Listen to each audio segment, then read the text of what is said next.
नमस्कार, 4 PM गुजरात में आप सभी का स्वागत है और मैं हूं आपके साथ आकांक्षा यादव। दोस्तों, गुजरात में स्थानीय निकाय चुनाव 26 अप्रैल को होने वाले हैं। इन चुनावों की तैयारियां जोरों पर हैं। बीजेपी ने विभिन्न जिलों और तालुकों के लिए उम्मीदवारों की सूचियां जारी कर दी हैं। दरअसल बीजेपी ने यहां से सोशल मीडिया इन्फ्लुएंसर और युवा नेता अंकिता परमार को टिकट दिया है। अंकिता के इंस्टाग्राम अकाउंट पर 10 लाख से ज्यादा फॉलोअर्स हैं। वो फिटनेस, लाइफस्टाइल और राजनीतिक संदेशों वाली रील्स बनाती हैं। पार्टी को उम्मीद है कि उनकी डिजिटल लोकप्रियता युवाओं और महिलाओं को आकर्षित करेगी, लेकिन टिकट मिलते ही बीजेपी के अंदर नाराजगी सामने आ गई है।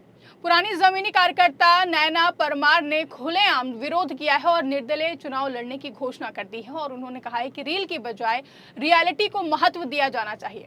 वहीं घटना गुजरात की स्थानीय राजनीति में चर्चा का बड़ा विषय बन गई है। आपको बता दें कि वडोदरा गुजरात का एक बड़ा और महत्वपूर्ण जिला है। यहाँ जिला पंचायत, तालुका पंचायत और नगर पालिका की सीटों पर चुनाव हो रहे हैं और पोर गांव क्षेत्र वडोदरा जिले का हिस्सा है। ये इलाका ग्रामीण है, जहां किसानी, छोटे व्यापार और स्थानीय मुद्दे जैसे कि पानी, सड़क, सिंचाई और स्वास्थ्य सुविधाएं मुख्य चर्चा में रहते हैं। बीजेपी लंबे समय से यहां मजबूत रही है, लेकिन हर चुनाव में टिकट बंटवारे को लेकर आंतरिक चर्चाएं होती रहती हैं। बीजेपी ने 9 से 10 अप्रैल 2026 के आसपास वडोदरा जिला पंचायत के लिए उम्मीदवारों की सूची जारी की। पोर सीट से अंकिता रौनक परमार का नाम घोषित किया गया। अंकिता पहले वडोदरा तालुका पंचायत की सदस्य रह चुकी हैं और उन्होंने 2.5 साल तक तालुका पंचायत अध्यक्ष का पद भी संभाला था। हाल ही में उन्हें बीजेपी गुजरात युवा मोर्चा की उपाध्यक्ष बनाया गया था। उनकी इंस्टाग्राम पर मजबूत उपस्थिति है। वो फिट इंडिया अभियान की फैन हैं और खुद जिम चलाती हैं। उनकी रील्स युवाओं को स्वस्थ रहने और आत्मनिर्भर बनने और सकारात्मक सोच अपनाने का संदेश देती हैं। अंकिता का जन्म वडोदरा शहर में हुआ, लेकिन उनकी शादी पोर गांव में हुई है। उनके ससुर 45 साल तक सक्रिय राजनीति में रहे। परिवार की राजनीतिक पृष्ठभूमि में उन्हें इस क्षेत्र से जुड़ा और उन्होंने रायपुर की कलिंगा यूनिवर्सिटी से बीकॉम की पढ़ाई की है। राजनीति में आने से पहले वो जिम ट्रेनर के रूप में काम करती थी। 5 साल पहले तालुका पंचायत चुनाव जीतकर उन्होंने राजनीतिक सफर शुरू किया। अब जिला पंचायत स्तर पर टिकट मिलना उनके लिए बड़ा कदम माना जा रहा है। बीजेपी की रणनीति साफ दिख रही है। पार्टी युवा चेहरों और सोशल मीडिया इन्फ्लुएंसर्स को मौका दे रही है। गुजरात में कई जगहों पर बीजेपी ने सिंगर्स, इन्फ्लुएंसर्स और नए चेहरों को टिकट दिए हैं। अंकिता के मामले में पार्टी को लगता है कि उनकी 10 लाख फॉलोअर्स वाली पहुंच युवा वोटर्स और महिलाओं को पार्टी से जोड़ सकती है। आज सत्ता की आंखों में आंखें डालकर पत्रकारिता करना मुश्किल हो गया है। हमारे 4 PM नेशनल यूट्यूब और फेसबुक चैनल को, जिसे आपका प्यार और विश्वास हमेशा से मिलता रहा है, उसे बंद करके सरकार ने यह साबित कर दिया है कि वो आपके सवालों से कितना डरती है। मुश्किल दौर है, लेकिन हम ना रुके थे और ना ही रुकेंगे। हम सच के लिए हमेशा लड़ते रहेंगे। ऐसे में 4PM यूपी को ज्यादा से ज्यादा ज्वाइन करें और स्वतंत्र पत्रकारिता को जिंदा रखने के लिए जितना हो सके उतना हमारा आर्थिक सहयोग करें। आपके सहयोग से ये जंग हम जीत कर रहेंगे। आज के डिजिटल युग में जनता तक पहुंचने के लिए इंस्टाग्राम, रील्स और सोशल मीडिया बहुत ही ज्यादा महत्वपूर्ण हो गए हैं। बीजेपी उम्मीद कर रही है कि अंकिता की लोकप्रियता पोर सीट पर फायदा देगी, लेकिन टिकट की घोषणा के तुरंत बाद ही पार्टी में बगावत शुरू हो गई है। नैना परमार, जो कि बीजेपी की पुरानी और समर्पित कार्यकर्ता हैं, काफी नाराज हो गई। नैना को पोर सीट का प्रबल दावेदार माना जा रहा था और उन्होंने खुलेआम विरोध जताया। 11 अप्रैल को उन्होंने बीजेपी का खेस पहनकर ममलतदार कार्यालय पहुंचकर निर्दलीय नामांकन दाखिल करने की घोषणा की। नैना ने कहा कि रील वाली अंकिता और रियल वाली मैं, जनता तय करेगी कि उन्हें क्या चाहिए और उन्होंने आरोप लगाया कि टिकट बंटवारे में गड़बड़ी हुई है। कुछ लोगों ने पैसे लेकर टिकट दिलवाया है। उन्होंने पूर्व जिला बीजेपी अध्यक्ष रसिक प्रजापति का भी नाम लिया है। नैना का कहना है कि अंकिता को पहले से कई पद मिले हुए हैं, तालुका अध्यक्ष, युवा मोर्चा उपाध्यक्ष। पार्टी की नीति एक व्यक्ति एक पद का उल्लंघन हो रहा है।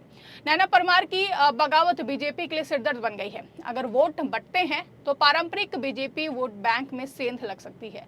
पूरे इलाके में परमार समुदाय की अच्छी संख्या है। दोनों उम्मीदवारों के सरनेम एक जैसे हैं, इसलिए समुदाय के वोट का बंटवारा और भी ज्यादा महत्वपूर्ण हो गया है। नैना ने कहा कि वो पार्टी के खिलाफ नहीं है, लेकिन अंकिता के चयन से नाराज हैं और उन्होंने समाज के समर्थन से जीतने का भरोसा जताया है। अंकिता परिवार ने इस नाराजगी पर प्रतिक्रिया दी है। उन्होंने कहा है कि नैना उनके लिए बहन जैसी हैं, वो बीजेपी की समर्पित कार्यकर्ता हैं। अंकिता ने आश्वासन दिया है कि वो नाराज लोगों को मनाने की पूरी कोशिश करेंगी और विकास के कामों के लिए साथ मिलकर काम करेंगी। अंकिता ने नामांकन दाखिल करते हुए भारी जीत का दावा किया और उन्होंने कहा है कि पार्टी ने उन पर विश्वास जताया है और वो पोर क्षेत्र के विकास विकास के लिए काम करेंगी। वहीं ये घटना गुजरात की स्थानीय राजनीति में नई बहस छेड़ रही है। एक तरफ डिजिटल लोकप्रियता और युवा चेहरा है, तो वहीं दूसरी तरफ जमीनी अनुभव और लंबे समय की सेवा। नैना परमार रील वर्सेस रियलिटी की बात कर रही हैं। वो कहती हैं कि सोशल मीडिया पर रील्स बनाना अलग बात है, जबकि गांव क्षेत्र की समस्याओं को समझना और सुलझाना वास्तविक काम है। अंकिता की तरफ से जवाब है कि वो पहले भी तालुका पंचायत में काम कर चुकी हैं और डिजिटल माध्यम से ज्यादा लोगों तक पहुंच सकती हैं। वहीं वडोदरा जिले में बीजेपी ने जिला पंचायत की कई सीटों के लिए उम्मीदवार घोषित किए हैं। कई जगहों पर नए चेहरों को मौका दिया गया है। पुराने पदाधिकारी को टिकट नहीं मिला है। पार्टी नो रिपीट और युवा नेतृत्व पर जोर दे रही है, लेकिन पोर्ट सीट पर ये आंतरिक कलह पार्टी की एकजुटता पर सवाल उठा रही है। कांग्रेस और अन्य विपक्षी दल इस बगावत का फायदा उठाने की कोशिश कर सकते हैं। अंकिता परमार की पृष्ठभूमि काफी रोचक है। वो महिलाओं को आत्मनिर्भर बनाने की बात करती हैं। खुद जिम चलाकर वो फिटनेस का उदाहरण पेश करती हैं। पीएम मोदी के फिट इंडिया अभियान से वो प्रेरित हैं। उनकी रील्स में राजनीतिक, फिटनेस, परिवार और सकारात्मक संदेश मिलते हैं। इंस्टाग्राम पर उनका अकाउंट @अंकिता परमार है, जहां वो लाखों फॉलोवर्स से जुड़ी हुई हैं। 2023 में जब उन्होंने 1 मिलियन फॉलोवर्स पूरे किए तो उन्होंने बड़े उत्साह से सेलिब्रेट किया था। पोस्ट क्षेत्र की मुख्य समस्याएं क्या हैं? तो स्थानीय लोग सिंचाई, सड़क सुधार, स्वास्थ्य केंद्र, शिक्षा और रोजगार की बात करते हैं। अंकिता कहती हैं कि वो इन मुद्दों पर काम करेंगी। उनकी डिजिटल पहुंच की वजह से वो युवाओं को ज्यादा आसानी से जोड़ सकती हैं। वहीं नैना परमार जमीनी स्तर पर लंबे समय से काम कर रही हैं और उन्होंने शिक्षा और अन्य क्षेत्रों में योगदान दिया है। वहीं ये मामला सिर्फ एक सीट का नहीं है, ये दिखाता है कि गुजरात की बीजेपी में टिकट बंटवारे को लेकर कितनी प्रतिस्पर्धा है। हजारों कार्यकर्ता टिकट की उम्मीद लगाए बैठे होते हैं। जब कोई नया या फिर डिजिटल चेहरा आगे आता है तो पुराने कार्यकर्ता नाराज हो जाते हैं। बीजेपी को अब चुनौती है कि वो आंतरिक कलह को कैसे सुलझाए। अगर नैना निर्दलीय चुनाव लड़ती हैं तो फिर अच्छे वोट पाएंगी, अगर तो पार्टी को नुकसान हो सकता है। भाजपा नेताओं का कहना है कि पार्टी की एकजुटता बनी रहेगी। अंकिता ने भी मनाने की बात कही है, लेकिन नैना की तरफ से सख्त रुख दिख रहा है। नामांकन की अंतिम तिथि के आसपास ये घटना और भी ज्यादा गर्म हो गई है। 11 अप्रैल को नैना ने नामांकन दाखिल किया। अब चुनाव प्रचार शुरू होगा। गुजरात में स्थानीय निकाय चुनाव काफी बड़े हैं। जिला पंचायत, तालुका पंचायत, नगर पालिका और नगर निगम की सीटें शामिल हैं। वडोदरा जैसे शहरों में ये चुनाव 2027 के विधानसभा चुनाव की तैयारी भी माने जाते हैं। अगर बीजेपी यहाँ मजबूत रहती है तो भविष्य में फायदा होगा, लेकिन आंतरिक बगावतें पार्टी के लिए चिंता का विषय है। अंकिता परमार का सफर जिम ट्रेनर से तालुका अध्यक्ष और अब जिला पंचायत उम्मीदवार तक का है। ये दिखाता है कि सोशल मीडिया और राजनीति का मेल कैसे नई पीढ़ी को मौका दे रहा है, लेकिन चुनौती ये है कि डिजिटल लोकप्रियता को जमीनी समर्थन में कैसे बदला जाए।